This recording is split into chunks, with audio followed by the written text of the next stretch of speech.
bring in Rick Neuheisel, now of CBS Sports, college football analyst, and, of course, He's full-time singer-songwriter, part-time analyst for CBS. He joins us now. Hi, Rick.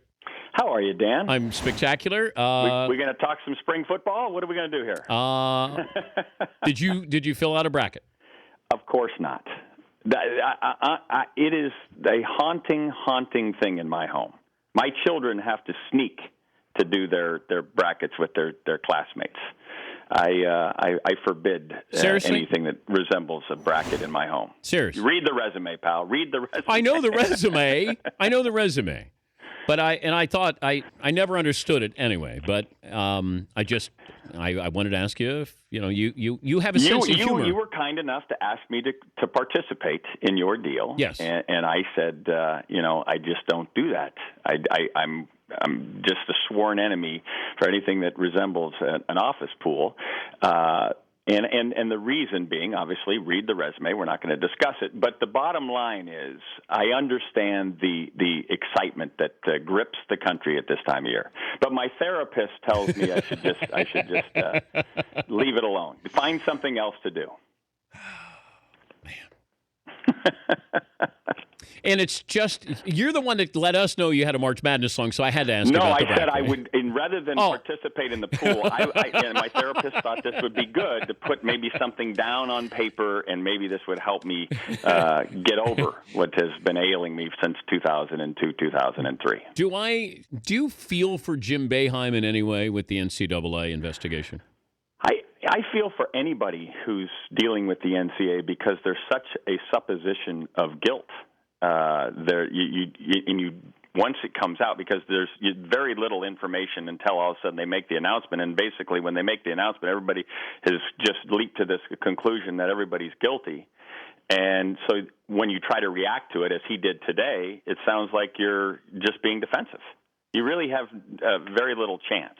And I know nothing of the merits of the Syracuse situation. I just know that it's very difficult when you're in that situation. He's Rick Neuheisel, now with CBS Sports, joining us, Dan Patrick Show. We'll get to the song in a moment, but I did think of you when I saw Chip Kelly bring in Tim Tebow, and Dr. Tom House, who works with Brady and some of these other big-name quarterbacks, is helping Tim Tebow throw the football. You taught Keanu Reeves to be able to throw the footballs in the movie The Replacements, right?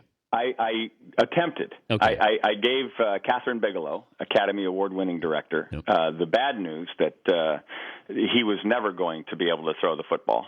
But I had instructed him how to look like Ken Stabler in the pocket, and that I had made him look like he could do ball fakes, and he was going to look like that.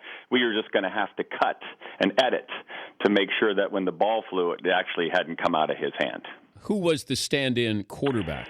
I don't know how they actually did that. I'm no. So it wasn't you, film savant, but I know that I was out there on the Zuma Beach set for that football scene in the great epic movie Point Break, and Patrick Swayze and Gary Busey were out there, and they all said, "Hey, throw it to me." It was the actors all wanted The Rock. Wait, did you do Point Break and The Replacements? No, just Point Break. Oh, I thought you helped him in The Replacements as well. No, obviously the instruction was such that he was able to garner another role. Wait, you're on the scene, the legendary football scene during Point Break? I was the director. Catherine actually had me come out there because she knew nothing of football and had me kind of walk him through what the scene was going to be. And Patrick Swayze, God rest his soul, kept saying, "What if I just did this?" I said, "Patrick, just go sit back over there. We'll figure this out in just a second.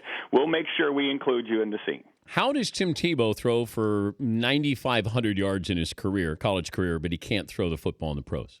He's got a long release. And as you and I both know, people get open in the NFL just like they get open in college football, but they don't stay open. and so the anticipation and the methodical way he delivers the ball doesn't set itself up for a timing game. It just doesn't.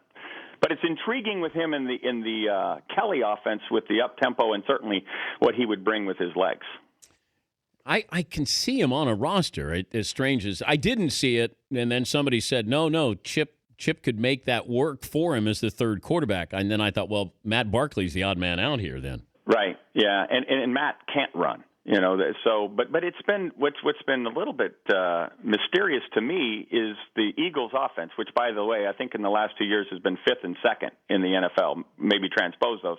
But what's been interesting is they really haven't had legs in the backfield. Yeah. They had started with Vic, but he really didn't to go the distance. Foles became the go-to guy, and then it was Sanchez. So it's interesting that they've really done this without the legs. I think if the legs get added, it can really, really be a firestorm through the league. Speaking of legs, you got Mariota and Winston. One appears to be ready. One maybe not. If you're a GM right now, if you're Tampa, knowing their offense, their skill set, who do you want?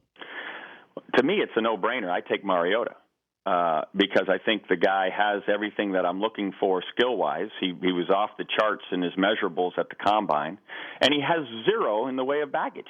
Zero. At very best, and we can say all the things we want to say about Jameis Winston. I was in awe of his it factor as a freshman as well. But at best, you have to call him an idiot off the field. At best. In terms of the things that he's done. You can say childish, you can say immature, and now you're going to give him zillions of dollars? I don't know how all of a sudden this guy tells you and looks you in the eye and says, hey, I'm a new guy now, and you buy it. I think it's too risky at that pick when there's a guy sitting there that his worst blemish is an 80-mile-an-hour speeding ticket going through the fjords of Oregon. I just don't see that as a tough decision. Now, people worry about Mariota being a system guy. I said then draft a system as well. Why don't you just bring some of that? Because obviously, as the Eagles have proven, it will work at that level. Yeah, Carolina did that with Cam Newton. Sure. All right, here we go. Rick Neuheisel, CBS Sports part-time analyst and full-time singer-songwriter with his March Madness song. Do you have a title for this? We're going to call it Two Left Feet. This is a big dance that the country's going to enjoy. All right. I'm the guy with 2 left feet. All right, here we go. All right, here we go, baby. Rick Neuheisel.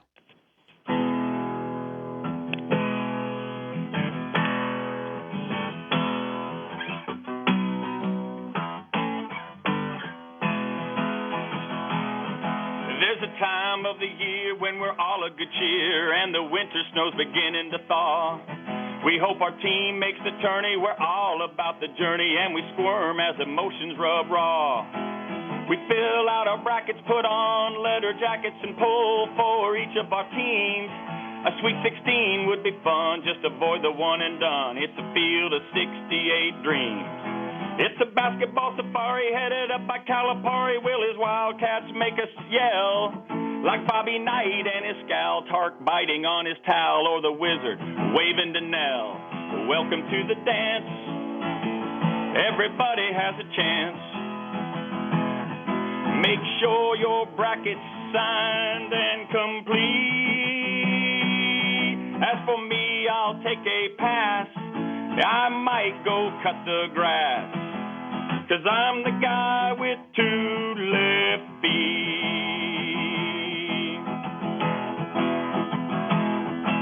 Remember Jimmy V running aimlessly with glee, just looking for someone to hug. But how about the fellas who stood up by Cinderella 'cause the slipper was a little too snug? Well, count me in the ladder all over, a small matter that I'd really like not to discuss. While the orange were riding mellow, the NCA said hello, and when followed was really quite a fuss. It's that time in the spring, they're sizing up their rings and to cut down the nets for their school. Yeah, they call it March Madness, but for me it's just sadness. Hell, I won't even swim in a pool. It's all about the dance. Settle in with Jimmy Nance. Hello, friends.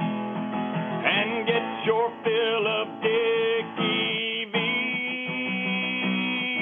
Ashley Judd, she's a diaper dandy, baby. But because of past circumstance, I'm a wallflower at this dance. Yeah, I'm the guy with 2 left feet. Brackets not in my vocabulary. I'm the guy with 2 left feet. That's awesome. That's awesome, baby! You're a PTP, baby! Is that cathartic? Does that feel better for you? I'm going to actually go out and cut the grass. So I feel 100% better. Hey, good to talk to you. Always a pleasure. Enjoy whatever happens here. I'm going to go watch spring football. All right. Thank you, Rick. See you, baby. That's Rick Neuheisel, CBS Sports.